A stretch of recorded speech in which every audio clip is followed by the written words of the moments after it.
But my feelings didn't matter. What mattered to the NCAA were the feelings of a biological male.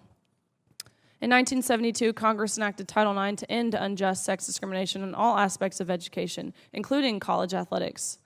But by allowing Thomas to displace female athletes in the pool and on the podium, the NCAA intentionally and explicitly discriminated on the basis of sex.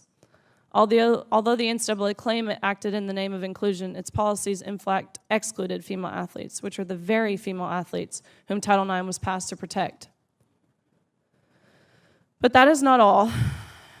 In addition to being forced to give up our awards and our titles and our opportunities, the NCAA forced me and my female swimmers to share a locker room with Thomas, a 6'4", 22-year-old male equipped with and exposing male genitalia.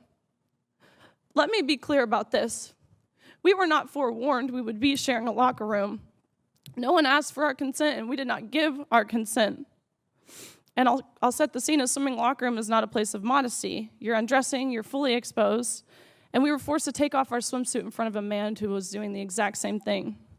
If nothing else, I truly hope how you can see this as a violation of our right to privacy and how some of us have felt uncomfortable, embarrassed, and even traumatized by this experience.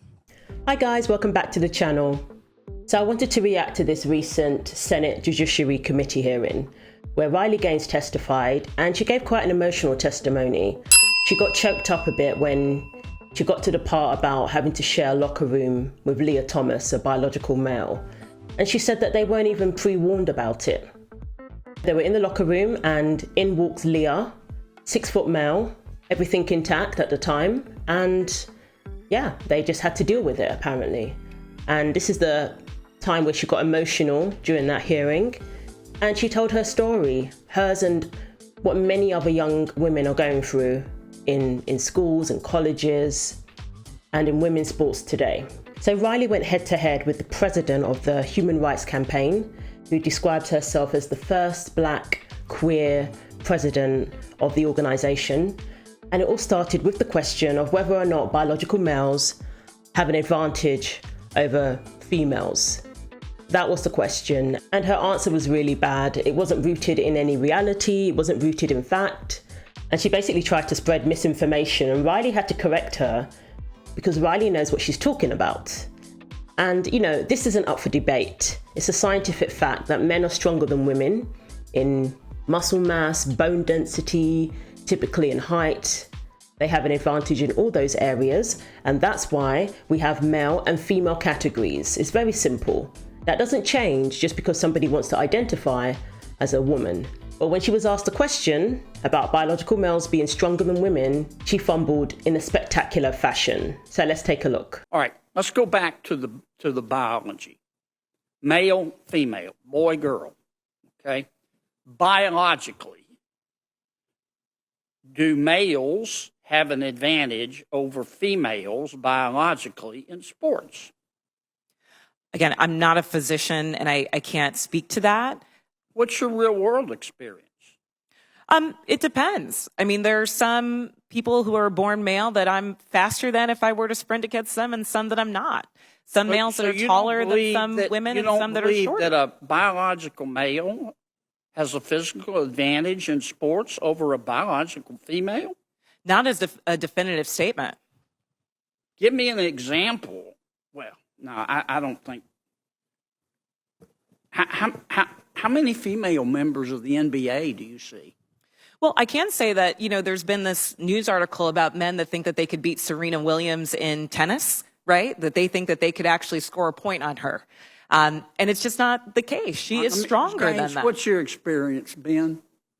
Male, female? Both Serena and Venus lost to the 203rd ranked male tennis player, which they're phenoms for women. My experience, my husband, he swam at University of Kentucky as well. In terms of accolades and in terms of national ranking, I was a much better swimmer than him. He could kick my butt any day of the week without trying. Okay. I just think, Ms. Robinson, I'm trying to understand where you're coming from.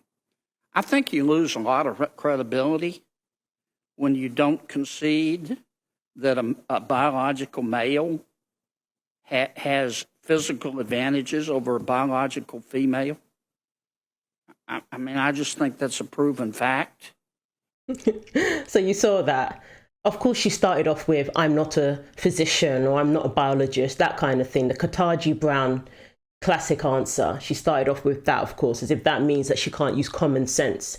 That is supposed to be pretty common, but unfortunately, as we see in 2023, it's pretty rare these days. If you look at the high school boys 100-meter record, the high school boys, it is faster than the women's 100-meter records, the Olympic World Championships. The current women's 100-meter record, adult woman, human adult female 100-meter record, is not as fast as the high school boys' 100-meter record. That in itself says it all. So you cannot tell me that there isn't a difference between male and female athletes. And we know this because obviously they separate the categories. And that doesn't take away anything from being a woman, doesn't take away anything from being a female athlete. Everyone needs to stick in their own category, just like we do with weight. Male and female is just one category. Across the board, we categorize in different sports by weight, division, ability. If you're able-bodied or you have a disability, there are different categories, there are different leagues, divisions, versions of different sports, all dependent on different categories. And everybody stays in their lane, everybody stays within their category, sports remains fair. The only people who don't seem to get this are trans activists in their pursuit to give special treatment to trans athletes, because that's what it is.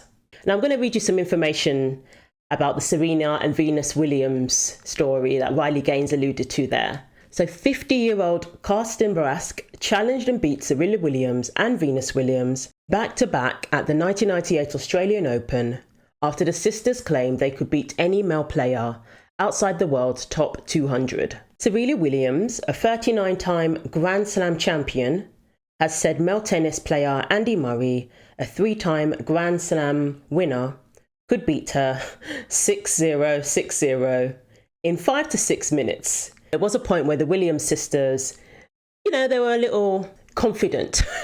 They were perhaps a little too confident. But clearly they learned their lesson and they were humbled, because when Serena was asked about Andy Murray, she said, yeah, he could kick my butt.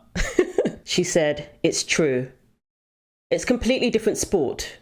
Williams told David Letterman in 2013, the men are a lot faster, they serve harder, they hit harder. It's a completely different game. I love to play women's tennis. I only want to play girls because I don't want to be embarrassed. So you heard it from Serena Williams herself, the best tennis player in the world, the best female tennis player in the world. And, she can admit that she is not the same as the male tennis players. And that's okay. So the activist's answer was basically, she said she would not definitely say males have an athletic advantage over females. The queer activist wasn't the only witness to deny biological reality at the hearing. Dr. Ximena Lopez, a pediatric endocrinologist who has provided transgender procedures to children for more than 10 years, said she could not answer if males are naturally stronger than women, saying she is not a sports medicine physician. As a medical professional, I don't have the scientific expertise to provide an opinion. And that's their answer. They basically do not answer the question because they don't have a leg to stand on. And this is somebody who performs these procedures on children. Absolutely disgusting, if you ask me. So we've got, I'm not a biologist, if you're just a regular layperson. And when you're a medical professional, you could say, I'm not a sports medicine physician. Right. The people who can answer the question are regular people with common sense who have life experience. They have no problem answering the question. But people who want to push this agenda somehow, even though they're a medical professional, they can't answer a simple question about whether biological males have a physical advantage over females. Interesting. Really think you hurt your credibility when you refuse to acknowledge that biological males have an advantage over biological females. It kind of makes me wonder about all your testimony. Thank you, Mr. Senator Chairman. Kennedy. I'm sorry, go ahead.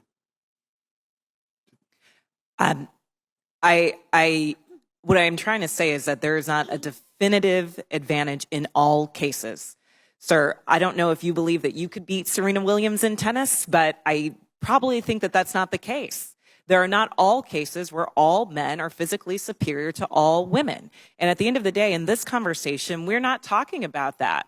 We're talking about trans women who are, in fact, women, who deserve to play in a gender that matches their sports, who deserve all the benefits that Ms. Gaines is talking about. And as a cisgender Black woman, I can say definitively that my womanhood is not threatened by a transgender person asserting hers as well. Then she went on to compare Senator Lindsey Graham to Serena Williams and imply that, well, you wouldn't be able to beat Serena Williams, as if that's the same comparison. We're talking about male athletes versus female athletes. That doesn't exist because there are physical advantages that the males have over females. That doesn't exist because it's not fair. That's what we're talking about. So in schools, in colleges, male and female athletes do not compete together. And that shouldn't have to change just because somebody wants to identify as a woman. And by all means, look out for the rights of the people whose interests you care about. But that doesn't mean that it should supersede the rights of other groups of people. The trans activists are all about affirming, people's genders. But that's at the expense of the biological women in sports. And that's not fair. So again, Riley Gaines owned this individual. They were spreading misinformation. They were disingenuous as well. And they don't answer the question. And as Senator Graham said, they lose all credibility. And that's exactly what happened. They lost their credibility because they were not rooted in reality in their answers. And Riley Gaines, quite rightly, showed them up. So let me know what you think. Thanks for watching. Take care of yourselves, and God willing, I will see you in the next video.